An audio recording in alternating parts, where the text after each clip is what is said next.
Hello, everyone. I'm Mike Douglas, and this is the New Technologies in Mathematics seminar series of the CMSA at Harvard University. And today, we're delighted to have Adam Wagner from Tel Aviv University, who will be talking about constructions and combinatorics via neural networks. I'll remind you that we'll have a few minutes at the end for questions. And if you'd like to ask questions in the middle, you can speak up, but you also have the option of putting the question on the chat. I'll watch the chat and bring in questions at appropriate points during the talk. So with that, take it away, Adam. Right, so thank you so much for inviting me. It's a real pleasure to be giving a talk in this seminar. And today I will talk about finding constructions in combinatorics by using some reinforcement learning methods. Okay, so the main idea of the talk is going to be the following. We have these companies like DeepMind, for example, who have created programs that can play chess, Go, Atari games at superhuman levels. And the interesting thing about these programs is that they started from only knowing the rules of the game, and they figured out everything else just by the game, just by playing the game many, many times just by themselves. So how nice would it be if we could use these ideas, these so-called reinforcement learning algorithms, and apply them to mathematics as well? So imagine, for example, if instead of inputting the rules of the chess, you would input the rules of the game, where the goal is to construct a graph with as many edges as possible without any cycles of length 4. So you can kind of imagine how this could be phrased as a game. You have a player, and you start offering each possible edge to this player, one after the other. And for each edge, the player gets to decide whether they want to take this edge to their construction or if they want to reject this edge. And after you have offered each possible n times n minus 1 over 2 edges, the player ends up with a construction, and then you give a score to the player depending on how they did. So in this particular case, the score could be something like the number of edges, so 1 point for each edge in the final construction, minus maybe some kind of penalty for every single 4 cycle in their final construction. And the idea is that you input these rules, you go away on a holiday for a week, and when you come back, this reinforcement learning algorithm has learned to become very good at reaching a high score in the game of constructing large 4-cycle free graphs. And the reason this will be nice if this works is that there is no reason why the same idea shouldn't be applicable to a large number of other similar conjectures as well. So imagine that you could just input a conjecture to the program where the conjecture is something that could potentially have a finite counterexample, and you tell the program to try to get good at the game of finding a counterexample to this conjecture. So that's the idea. You would have a program where we input a conjecture, and it learns by itself how to disprove it. And we will see how much this is applicable in real life and whether we can actually find some conjectures that we can refute this way. So before I begin with the talk, I just wanted to put a disclaimer here, namely that I'm a mathematician and I'm absolutely no means an expert in machine learning. Everything I say here is just stuff I've learned in the past 2 years. So it's possible that some of the things I will say are slightly inaccurate. So please take everything I say with some grain of salt. Okay, so let me just briefly begin by giving you a rough overview of the most typical applications of machine learning, just to contrast it with reinforcement learning. So the most classical application is to use machine learning algorithms to make predictions. So you would start with a big data set, for example, on houses on a market. You train some kind of algorithm on this data set. And once you have this trained algorithm, you need to be able to predictions. For example, if you get a new house and you know how many rooms it has, what size it has, and so on, you need to be able to predict what the price of this house would realistically be. Another typical application is called classification problems, where instead of starting with a database on houses, I would give you 500 pictures of dogs and 500 pictures of cats. You train your algorithm on this, and at the end, if I give you a new image, you need to be able to tell whether that's a picture of a cat or a dog. And there are many, many similar problems, such as classifying emails, whether they are spam or not. or recognizing handwritten characters, and so on. A slightly different example is called generative problems, where I would give you 1,000 pictures of, for example, human portraits.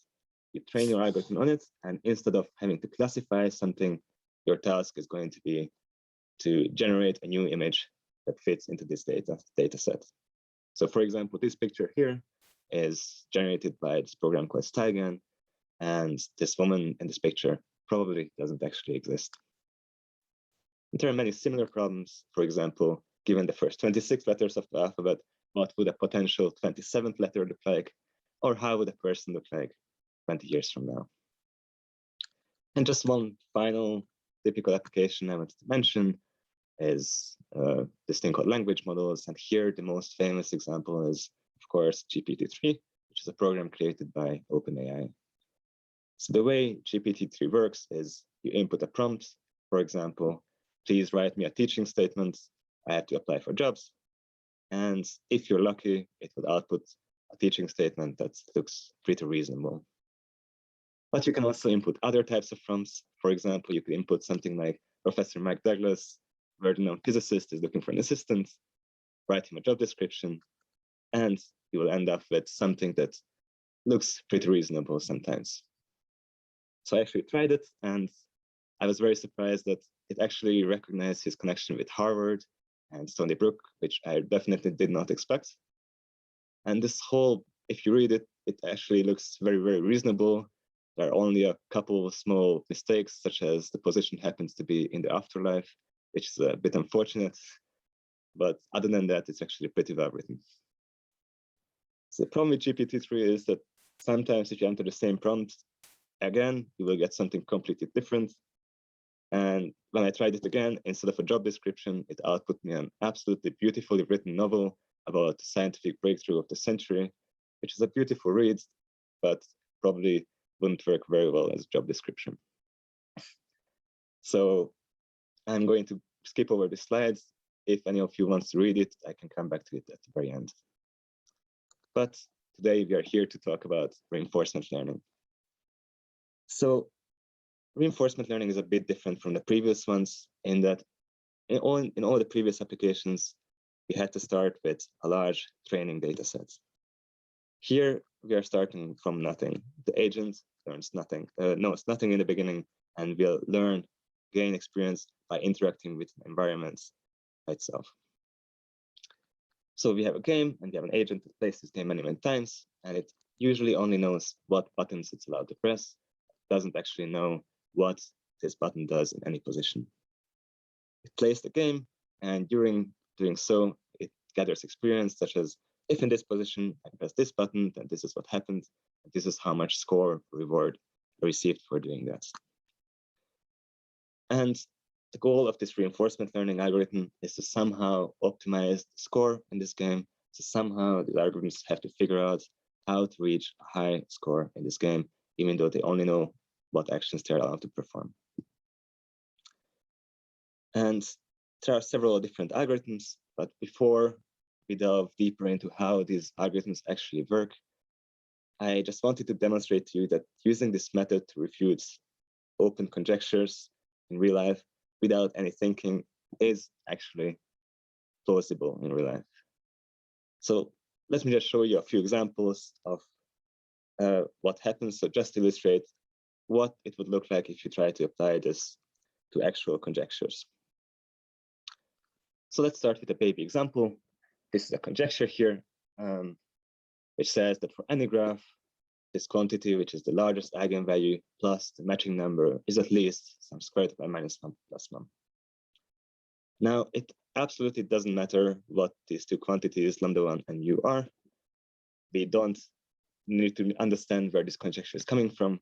Let's only focus on how we would go about refuting this conjecture using reinforcement learning. So the first thing we need to do is we need to phrase this as a game. How should we do that? Well, there are a bunch of different ways to do that, but the simplest way is what we said on the first slide. We have a player, we start offering to the player the edges of an n-vertex complete graph, one after the other. For each edge, the player gets to decide whether they want to take it or not take it. And after the player has made n times n minus 1 over 2 decisions, it has made a decision on every single possible edge, it ended up with some kind of construction, and we give a score to this construction. So what should the score function be? Well, in this case, one very simple choice for the reward function could simply be lambda 1 plus mu, and we would tell the agent to try to minimize the score. Or equivalently, we could just say minus lambda 1 minus mu, and then we would have to maximize it. They are completely equivalent. And that's pretty much all we have to do. Now, all we have to do is to plug in this reward function to the reinforcement learning algorithm, go away for a day, and when we come back, this is what happens. So this blue line represents the reward that the computer was getting in each iteration. I will tell you what iterations are later. You can see in the very beginning, it started out being very stupid. It was generating rewards of 14, but it quickly got down to 10, where it got stuck a bit, and eventually started decreasing again, and eventually it got down below this orange dotted line. Now, this orange dotted line happens to be the conjectured best value, so it's the right-hand side of this inequality. So the fact that the blue line went below the orange dotted line simply means that the program has figured out how to find a construction to this conjecture, how to find a counterexample to this conjecture. And most of the time, that's really all there is to it, to applying reinforcement learning. You just input some very simple reward function, and you hope that the magic of reinforcement learning just does the rest. And once you've done that, you can actually go back and you can open up your neural network and see what this counterexample was. In this case, it happened to be this graph. And one interesting thing about this conjecture is that it seems to be true up to n equals 18. The smallest counterexample seems to be this 19 vertex graph, which is kind of bizarre. And you can look even more. You can see how the best construction has evolved over time. You can see it started out by just taking a random graph because it didn't know what it was doing. And it very quickly realized that sparse graphs are the way to go. And eventually, over time, this kind of balanced double star with a vertex in the middle structure has emerged. Okay, so most of the time, this is how it goes. You input a conjecture and hope that it will output a counterexample. But sometimes interesting things do happen and things can go wrong. So this one is an actual open conjecture. It says something about the so-called proximity of graphs and something about distance eigenvalues of graphs. Again, let's not worry about where this conjecture came from. Let's only focus on how we are going to disprove it without even understanding it. Well, first thing to do is we need to phrase it as a game. Well, we can do it the exact same thing as before. You keep offering the edges one by one until it created a construction on n vertices. Next thing we need to do is we need to decide on a reward function. Previously, we had lambda 1 plus delta. Here, the obvious choice is, again, just the left-hand side of this inequality, this ply plus this distance eigenvalue. We plug it into the reinforcement learning algorithm for n equals 30. We go away, and when we come back, this is what happens. So this is the best graph the program managed to find for n equals 30. And as it happens, the value of this function for this graph is something like 0.4. Remember, the conjecture was that this value is always positive. So 0.4 is not quite a counterexample just yet. But that's completely fine, because as soon as you see this picture and you give it to any graph theorist or even any undergraduate mathematician, it will be very obvious what we should try if you want to find a counterexample to this conjecture. We just take this picture and start increasing the vertices in this flowery part, maybe make these two parts a bit longer, and just mess around with it by hand until, as it turns out, there's really no way if you do that, that you will not end up finding a counterexample, because already this graph here happens to be a counterexample to the conjecture. So this was an example where the reinforcement learning doesn't find a counterexample, but it tells us very clearly where we should look for a counterexample. Okay, so far I've showed you two examples in graph theory, but this approach has absolutely nothing to do with graphs. You can do anything where you can you can try to do any problem which can be represented by a sequence of decisions, basically. So let's have a look at this problem, a question of Guadi and So, which asks, how large can the permanent of a binary, so 0, 1 matrix be, if we assume that the matrix doesn't contain a 3, 1, 2 pattern of ones? So the permanent is the same formula as the determinant, except we don't have these minus signs in the summations. And not containing a 3, 1, 2 pattern of ones just means that we don't have this picture where the black squares are ones and the white squares are zeros. So for example, we cannot have 3 ones in a position like this.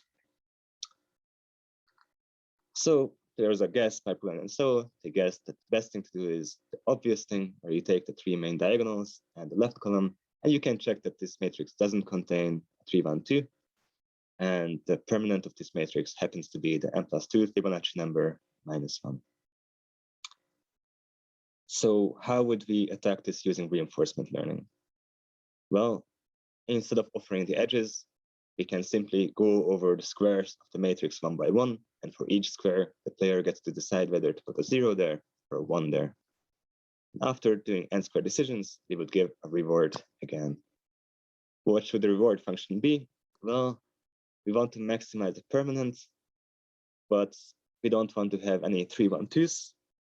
So one obvious thing to do would be a reward function that's the permanent of the matrix minus some kind of penalty for every single 3, 1, 2 contained in the matrix. And if you do that, it starts finding constructions that are much better than what was conjectured before. It turns out the best construction is something much more complicated. It has this really strange structure about the main branch diagonally and 2 smaller branches coming out, at least for n up to 13.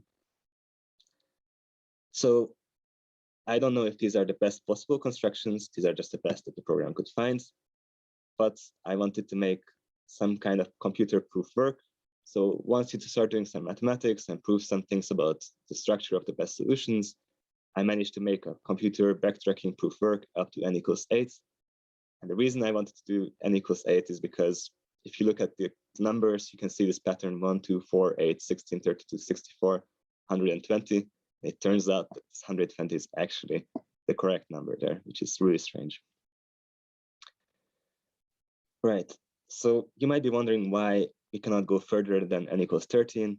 And well, the main reason here is that in the previous examples, the reward function could be calculated in n squared time, whereas here, calculating the permanence is not a polynomial thing. So once n goes much larger than 13, it's getting very, very slow.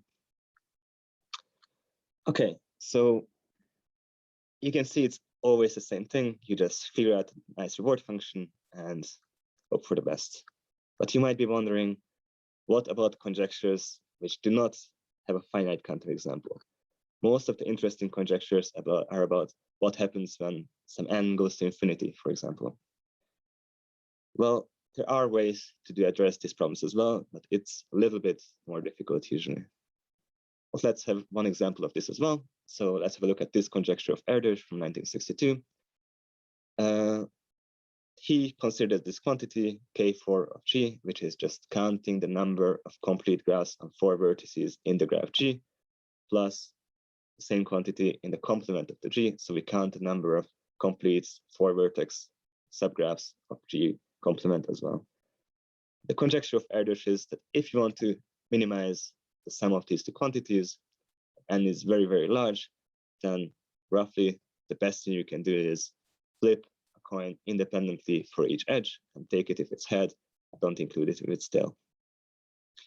So this conjecture is not open. It was actually disproved by Thomason in a breakthrough paper in 1989. So I've tried to disprove this conjecture using reinforcement learning.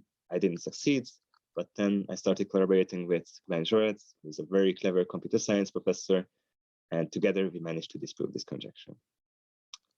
So how can you go about disproving a conjecture that's about what happens when n goes to infinity? In general, I think there are 2 main methods. The first method, that's often the simplest way to do it, is to just pick one large n, find the best construction for this one large value of n, and then try to look at the result and figure out what the structure should be as n goes to infinity. So often this works. In this particular example, it seems that the optimal constructions are some kind of algebraic constructions, and it seems really difficult to just spot what this construction is by hand. A second method is to somehow find a trick to reduce an infinite conjecture to a finite conjecture. And I don't know about other fields, but at least in graph theory, there are usually many cheap ways one can go about doing that. One of the easiest methods in graph theory is called blowing up a graph, which means you just construct a finite graph and you just take product of it with some complete graph and vertices where m just goes to infinity.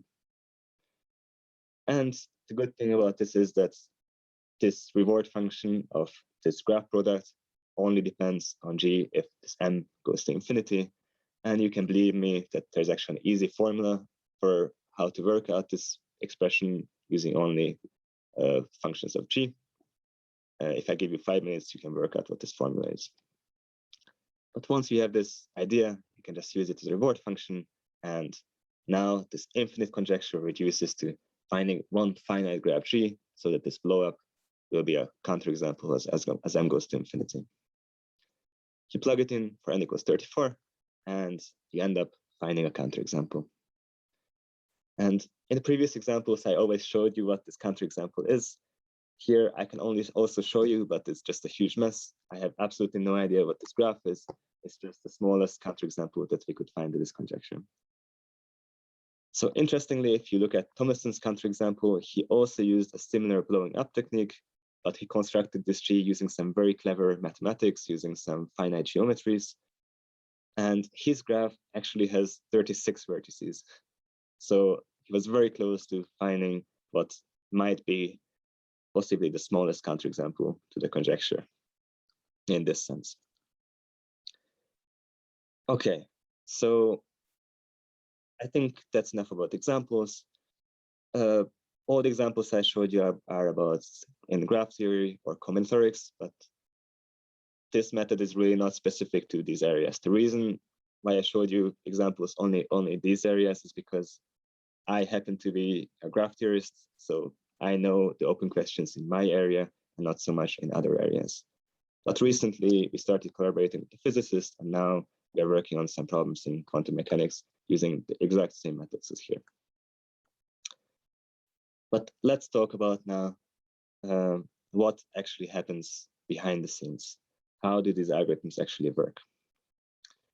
So I told you that we are going to use reinforcement learning, but that doesn't actually mean that much, because reinforcement learning is a big collection of many, many different algorithms. So if we decide that we want to use reinforcement learning, we need to decide what exact algorithm we want to use and how exactly we want to implement it. And the first decision we will have to make is whether we want to use a value-based algorithm or a policy-based one. So value-based reinforcement learning algorithm would be something that learns to evaluate positions in a game. So for example, in chess, it would be able to look at a chess position and say that this position is much better for white, or it's slightly better for black. On the contrary, a policy-based method cannot do that. It can only look at the position and predict what the best move is in this position. So it would say something like, I see this position and I have no idea whether white or black is winning, but I do know that the best move in this position is pawn to c4. These are the two main categories, and there are also many, many algorithms that mix these two that are called actor-critic methods. So the task is to find the best algorithm in one of these buckets that fits our project of refuting conjectures. And the first thing we need to understand is what are the advantages of these two categories and which one will be the most suitable for our project of refuting mathematical conjectures. And after spending about a year of just reading papers, books, and trying a bunch of stuff and trying to figure out which of these methods are best, I can very confidently tell you now that the answer to the question of whether we should use value or policy-based methods and which ones are the best for our project is that I have absolutely no idea. So even after spending about a year trying a bunch of stuff, I feel like I still only have an epsilon understanding about which algorithms are best suited for this project. And the reason for that, well, the thing is that if you look at some books from 2015, you will often see very different information than you will see from a book from 2020. Often these informations are contradicting each other. And also in papers, you see different opinions and so on. And it's also very plausible that for different problems, different algorithms are just better. So you might be asking, okay, but how is it possible that we cannot just take every single one of these? Yeah. Yeah, just to comment, I mean, another position one could take on that is that besides the algorithm, there's also the question of how do you represent graphs or whatever the objects are. And it could be that that choice is more important than this level, this choice. That's exactly right. So the problem, exactly what Mike said, is that it's not just the algorithm, but also what decisions you're going to make during the implementation. So we cannot just try every single algorithm, because trying one algorithm takes infinite time, because there are just so many different decisions that you can play around with. And all these decisions in the implementation affect the performance of your algorithm a lot. So just a couple of decisions so you can get an idea for what implementation entails is you could offer the edges one by one in some fixed order, or you could offer the edges in a different order, maybe a random order. Maybe you might have this idea of always offering the edges in a different random order. This way, the program would learn to generalize. Or maybe it should always be the same order, because always in a different order would just confuse the algorithm. Maybe you want to offer the edges in batches, because this way every game would be much shorter. But the downside of that would be that in each step, the program would have to make a more complicated decision. Maybe you want to do multiple passes over the edges, because this way the program has a chance to fix its mistakes. But this way the games would take longer. You can play fewer games in the same amount of time. You get less experience. And you can also do other things, like you could, if we stick with graphs, you can generate a graph with vertex by vertex. Or instead of offering the edges, you can ask the network to pick one edge it wants to add to the graph, and so on. So you can see we have all these different decisions we have to make in the implementation. And then we also have to decide what kind of network architecture we want to use. If we want a program that specializes in graph theory conjectures, that maybe you want to have some kind of graph network. If you want something that works in general, then maybe just use some dense layers, but that also has its drawbacks. And even if you've done all these decisions, for some algorithms, the difficult part is going to be this hyperparameter optimization. So some algorithms are absolutely not sensitive to it, but for some algorithms, if you choose the parameters in a slightly wrong way, then it will just not learn anything. And you will be wondering why this is happening. So just in general, what are some main problems why a reinforcement learning algorithm wouldn't learn anything in the process? So these are just some main things that could go wrong. First one is inherent to how we are doing things, so we cannot really fix it, but it's the sparse rewards problem, which means that we have this player who plays the game, but it only gets reward at the very end of each game. So during the play, it has no information, no feedback of what it's doing. And it directly tails into the credit assignment problem, which is that we played an entire game of 1,000 moves, and we got a good score or a bad score. But how can we decide which of these many moves was responsible for getting a good or bad score? So these are all things that your reinforcement learning algorithm has to address in some way. One mistake that's not due to the algorithm, but due to us, could be a bad reward design, where you implement some kind of reward function and the program ends up solving a different problem than what you intended to, because it finds a different way to optimize this reward, which you did not expect. So there's a simple example in the permanent of a matrix example. If the penalty for the 312 copies you implement is not large enough, then maybe your program would learn to include some of these 312 copies, because the gain in the permanent outweighs the loss that you get from this penalty. One other example of bad reward design would be something where, for example, your task is to generate a regular graph, and you would say, I give 1 point if you generate a regular graph and 0 points if you do not generate a regular graph. So the problem here would be that for large values of n, it's so very unlikely to stumble across a random regular graph by random chance. So your program would keep generating graphs and keep receiving 0 core for eternity, and it would never realize that it's possible to get a higher score in this game.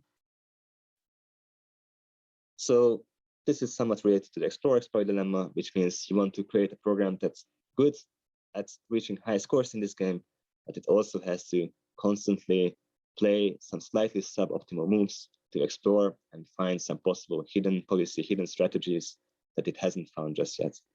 Because your algorithm can never, ever be sure that it has found the best possible way to play the game. And one issue that comes up a lot in these algorithms is that you end up with a picture like this, despite all the work that you've put in. So this is a picture I've seen a million times in the past year.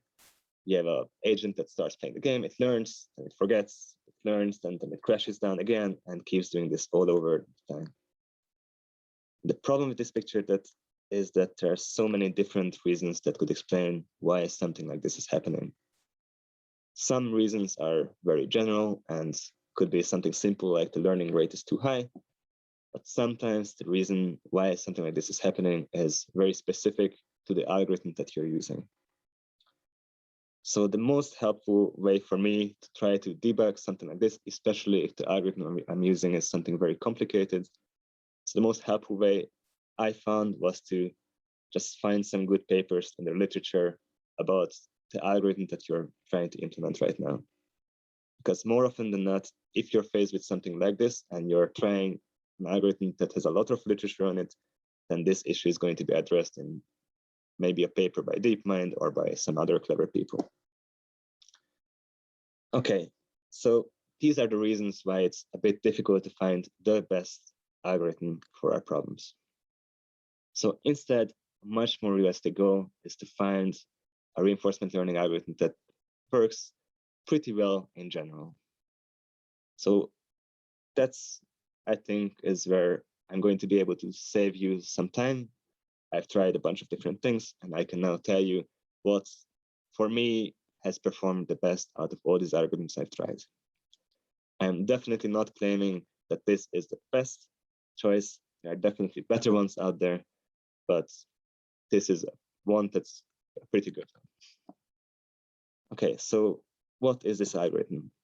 Well, first of all, it never ever helped me to go over the entries of a matrix or the edges of a graph in a random order.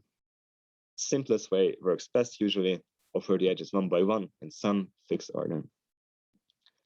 For input, the most useful, the one to perform best for me is to have two input vectors. The first one somehow represents the construction that we are currently constructing. The second input vector contains just one pointer, which points to the edge that we are currently considering, or it points to the square of the matrix that we are currently considering. We are only doing one pass over the edges. If you do multiple passes, it helps a bit, but it slows down everything by a factor of 2. I found that it's more helpful to just do one pass.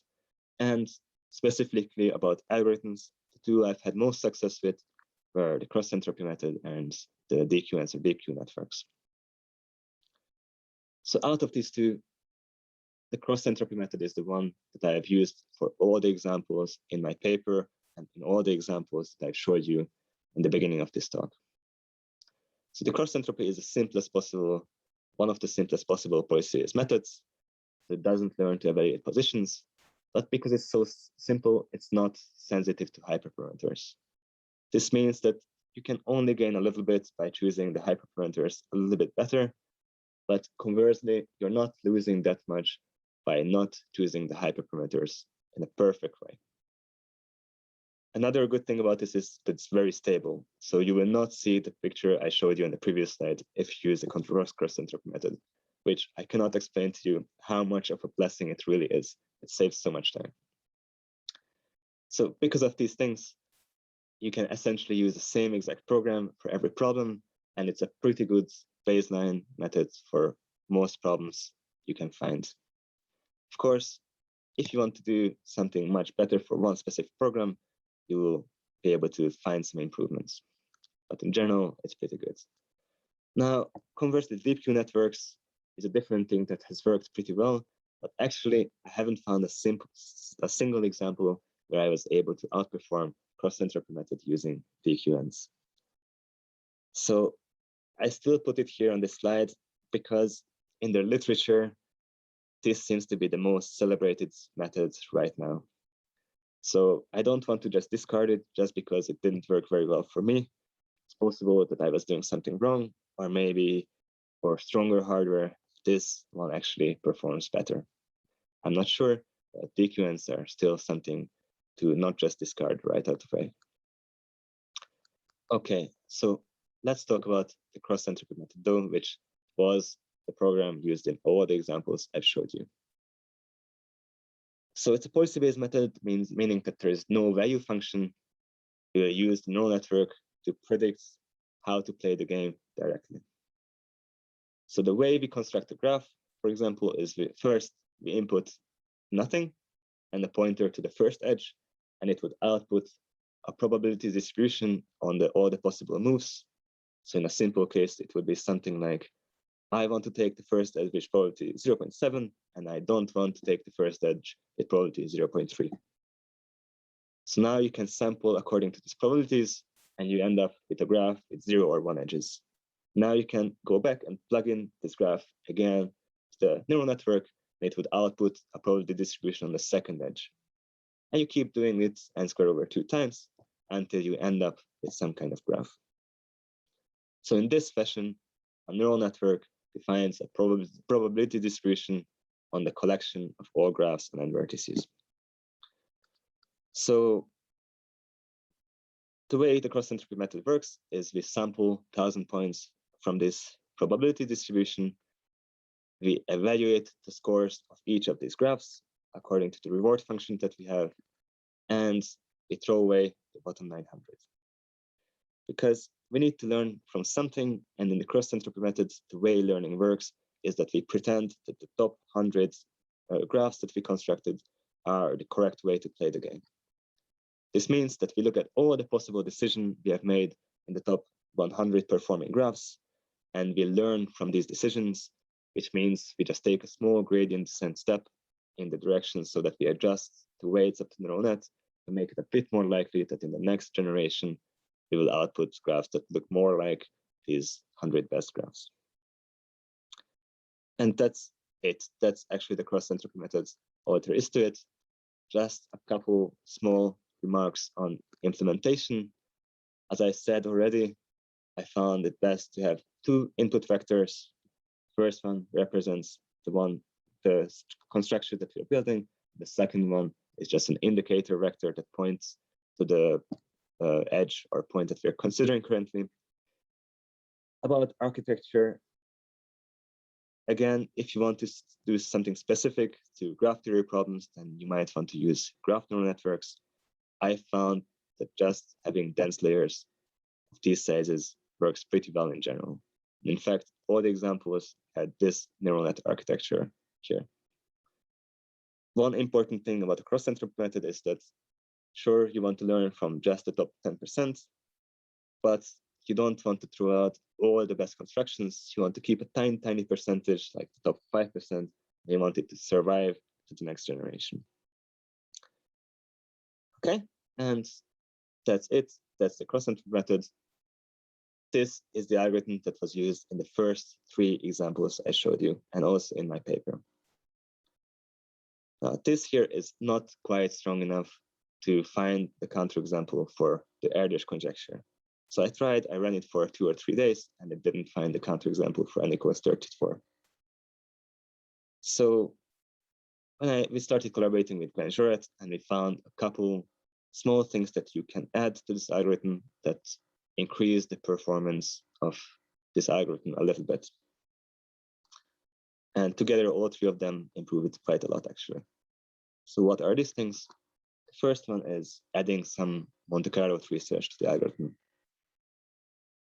So it's not completely obvious how you would go about adding Monte Carlo tree search to this. The way we do it is in the phase where you're generating these 1,000 graphs, you're not generating these 1,000 graphs using purely the neural network, but rather you're building up a Monte Carlo tree and you're only using the neural network for the rollout stages of the Monte Carlo tree search algorithm. Now, the question here becomes, of course, after you've done this 1,000 constructions and you're going to change your neural network, what do you do with this Monte Carlo tree that you built up? Maybe you want to save it to the next iteration somehow. We actually had most success so far by just throwing away the tree after each iteration. But this seems a bit wasteful, so maybe there are better ways to do this. I'm not sure. The second thing that can help a lot is adding just a little bit of local search to your algorithm. So the way you should imagine it is that we generated these 1,000 graphs. The top 5% will survive to the next generation. But what you can do is look at the top 1% of graphs and do just a tiny bit of local search. Just look at all the graphs where you can flip one edge from them and see if one of these flips improves one of the graphs. So just adding a tiny bit of brute force search. Yes, Mike?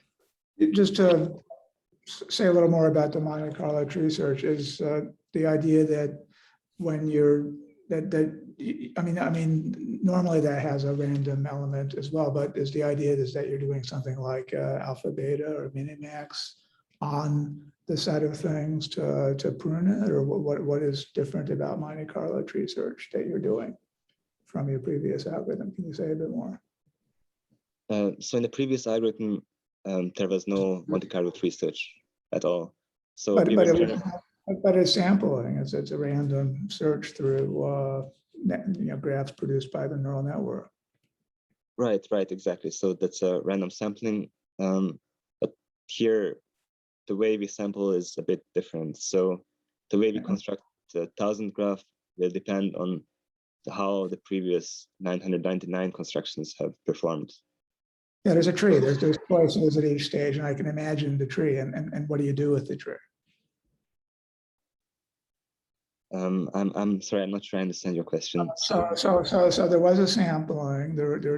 We are using the neural network to say let's take this guy with such and such probability, and then we sample. And so we build up graphs. And now I can imagine, because we have successive decisions that depended on the previous decisions, that there implicitly is a tree on this set of sample graphs. And now what do you do with the tree? I mean, in your MCTS, I mean, are you keeping like the best choices at some level, or are you? Right. So when we're building up this tree for each new node, we look at what was the score of this graph that we created by starting from this node and using the neural network. And so that's how we give a score to these nodes, and that's how we build the tree up somehow. But you're right that it's absolutely not obvious how the scores of these results impact. So usually it's a win or loss thing in Monte Carlo tree search. So it's not obvious how you want to define the score of a node in the tree, depending on the score of the results. We just made some ad hoc decisions, and that's how we build up the tree. But another thing that is not obvious is what do you do with the tree after you've done these constructions, because you're going to change the neural net. So this whole random sampling is going to be very different in the next iteration. So it seems wrong to just keep the entire tree, but also just throwing away all this work that you put in to build up this nice Monte Carlo tree also seems like a very wasteful solution. So I'm not actually sure what the best thing to do would be here. Okay. So local search. And the last thing I just wanted to briefly mention here, and maybe we can discuss more about Monte Carlo tree search after the talk, is some pool management. So we found that it helps to not just simply make the top 5% survive to the next generation, but somehow take into account that we are trying to make some diverse pool survive to the next generation.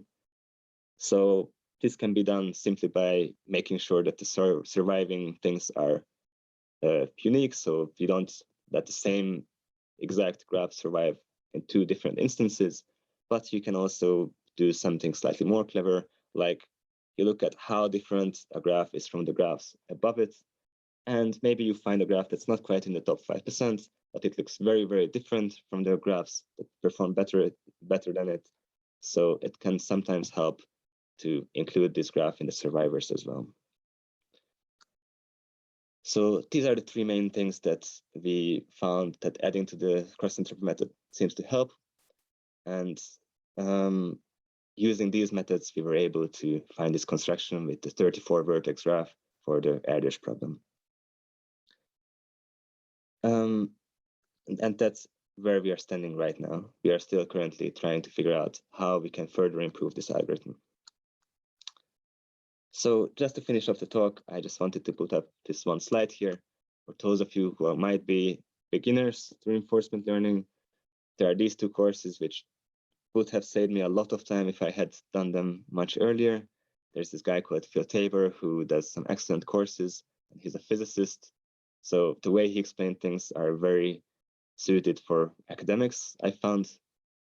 So I recommend these if you're starting out, for sure.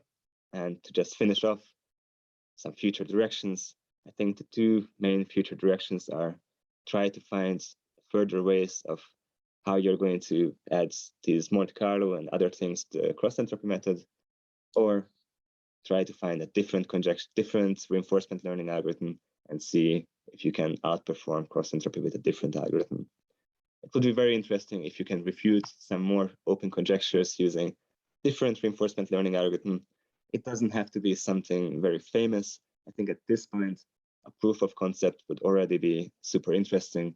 So for example, if you can find this construction for the Erdős problem using a different algorithm, I think that would be already very nice. And that's all I had prepared for today. So thank you very much for listening. And if you have any questions, I'd be happy to answer. Thank you. Questions? I have a question. Please. So in AlphaZero, in Go and in chess, the moves are positions on the board. Did you consider the possibility of making the move itself select the edge, right? Pick a node, pick a node.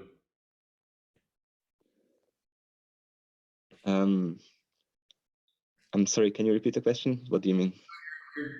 You're defining a game where the move is, you're given an edge, you have a fixed order of the edges.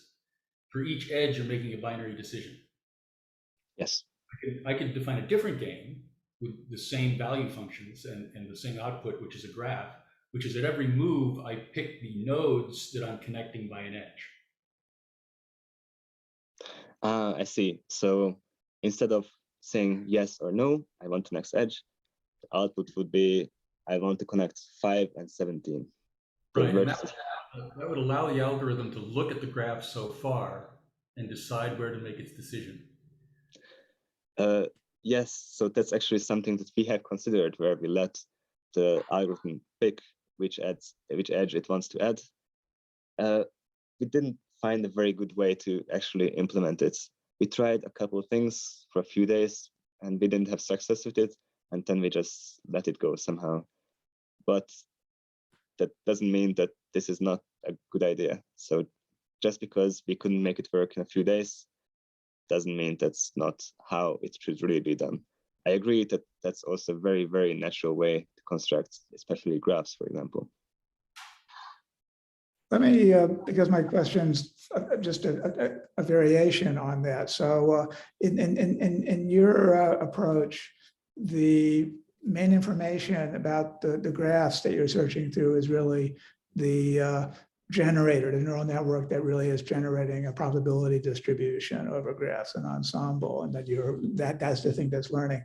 And then there's this other approach that a lot of reinforcement learning systems take, which is to have a state action space.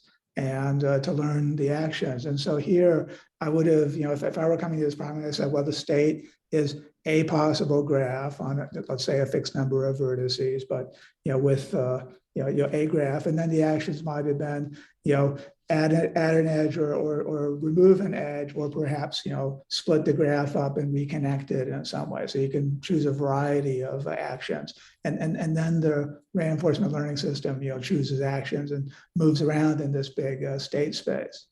So it's learning actions in that sense. So did you consider that? Wait for a few seconds, so I didn't hear the second half of your question.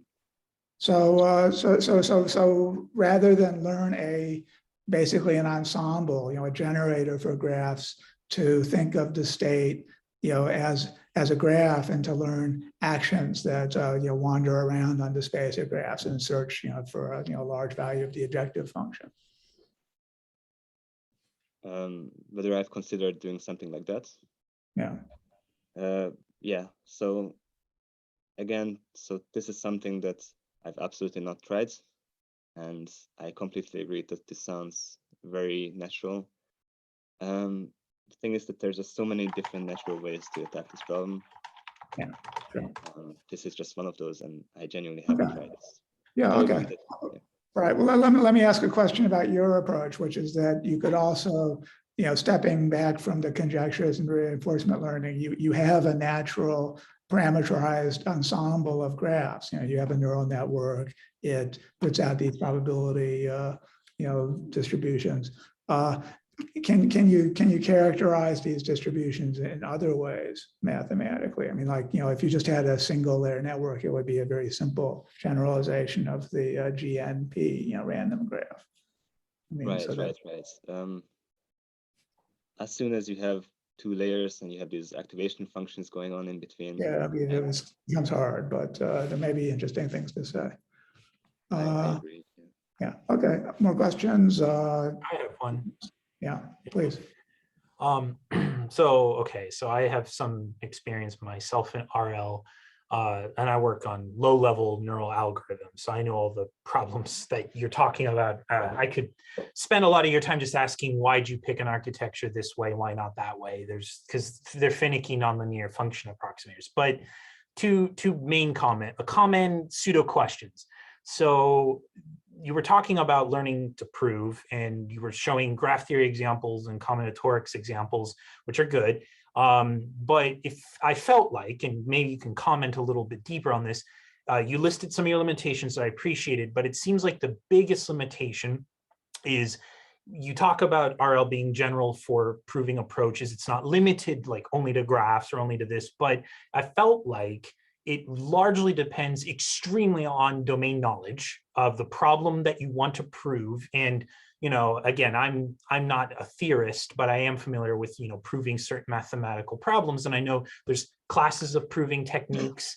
And then, of course, there's different classes of problems. And so it seems like your reward function is the key and the most important and the hardest, I would argue, to formulate, because you were talking about taking advantage, for example, when you try to generalize to infinite conjectures, how do I collapse them into certain graph problems? And it seems like not all problems are going to be easily amenable to that, or at least not at first glance for me. So it seems like you have an extremely problem-specific reward function. And usually the goal of RL in machine learning is, can we generalize? Like, I'd love to learn a more general proving system, right? An automated prover. We all would, that's your dream. So one question I had is, did you ever have any thoughts? Well, first of all, you can comment on the problem specific. I feel like that limits it quite a bit. Like, you're only going to get a good graph prover, and that's all it's going to be able to do. And the whole classes of techniques, yeah, you're going to use RL, but it's a whole nother 10-year process or multi-year process to build a different, problem-solving proving system. Is there any characteristics that you would argue are possible to design a more general reward function? Because when I think about training a mathematics student or a machine learning theorist, you learn proving techniques, you learn how to prove different classes of problems. You do narrow your expertise, but you kind of bring in a variety of different ideas as you go into solving a problem. And so there is, so I work in lifelong learning. It's not a plug for me, but continual learning is can I aggregate knowledge across different problems. Ask the question. You asked the question. Oh, sorry. Do you think that there would be any room, or have you considered mechanisms for designing learning across different problems that you try to prove and put them together to bring in for a problem? That's question one. And then briefly for question two, it seems like you're also limited in exploration. It looks like you're using epsilon greedy for the Q network. Have you considered more intelligent forms of exploration like Boltzmann exploration, entropy bonus? Those would be those two things. So there's like three components, but see what you can answer. Okay. I feel like I forgot some of the questions, but I will answer what I remember. So have I considered something that would work for multiple problems without specific reward functions? Yeah. I did, but I have no idea how to do that at all. So everything I said, you need to specify a reward function for a problem, and then it will learn that one specific problem and nothing else at all. So I think it would be very difficult to find a program that can refute a large number of conjectures and transfer its knowledge from one problem to the other. I don't know how to do that. That sounds very hard. About finding reward functions being very difficult, I agree that for some problems, it's difficult to come up with a reward function that works very well. But I feel like for many, many, many problems, it's just completely obvious what the most natural choice for reward function should be.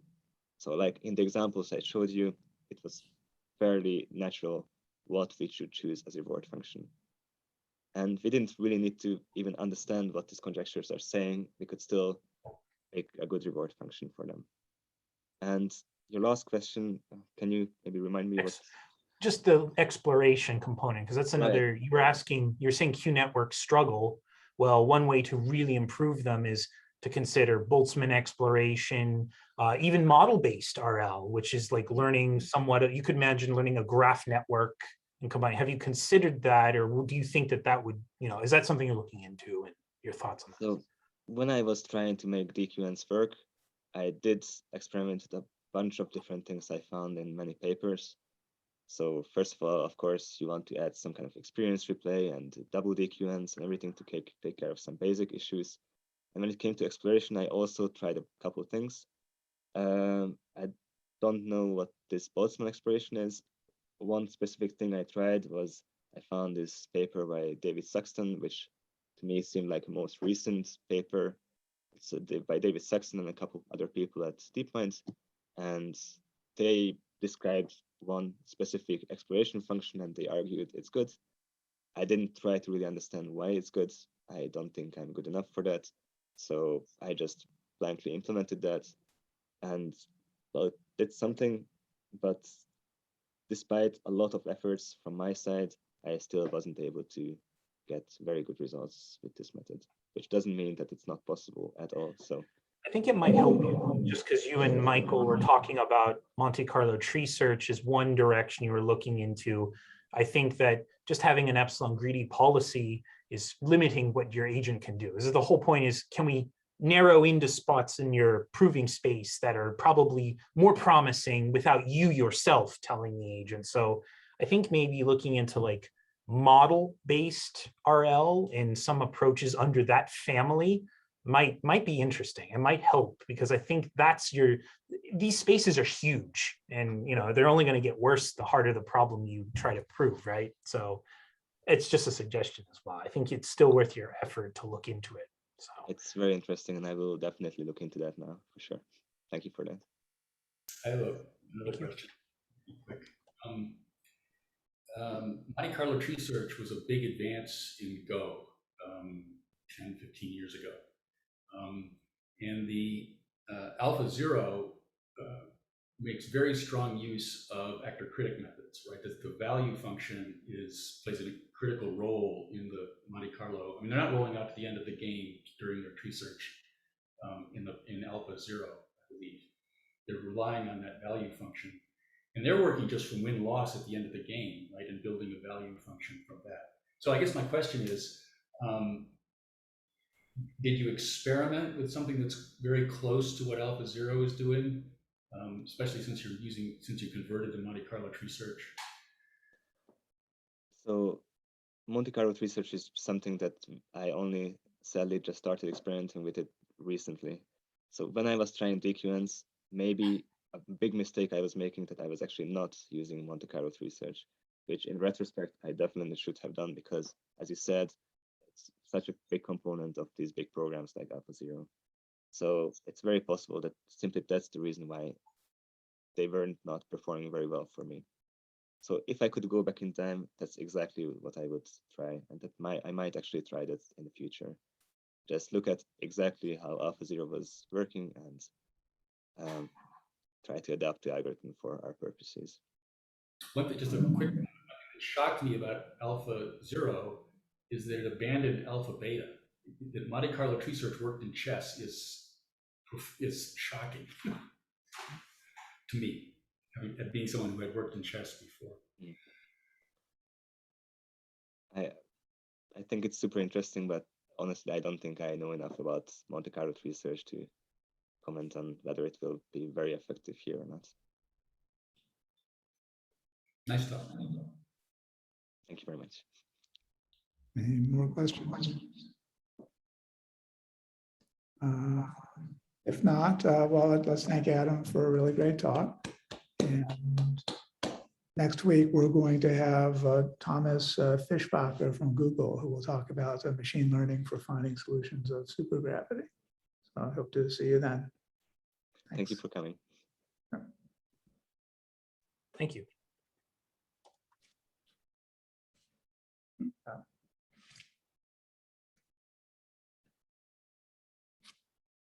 Okay, so thanks. Yeah, I'll think about it. Did I answer your question? Well, let's see about the one about the Monte Carlo tree search. Well, if you can say in a little more detail. I suppose you're going to put out a paper on your new work before long. But yeah, if you want to explain in a little more detail what how you're doing it. So we are still playing around with things, so things change a lot. I think Sure. what we're using currently, what seems to work best is, I might have to just actually look at my R code. So what we're doing is we do these rollouts, we find the score of this construction that we end up with, and so the value of these nodes will be just maybe the average of the scores. I think that's what we're doing right now. Okay, yeah, okay. So you play things out on average Yeah. at the final. Yeah, okay. Absolutely not obvious that this is a good thing to do. So I don't know. I'm not convinced by that. Yeah, it works well for Go. Yeah. Okay, thanks. So Thank you again for inviting me. It was such a cool experience. I enjoyed it. Thank you. Have a nice day.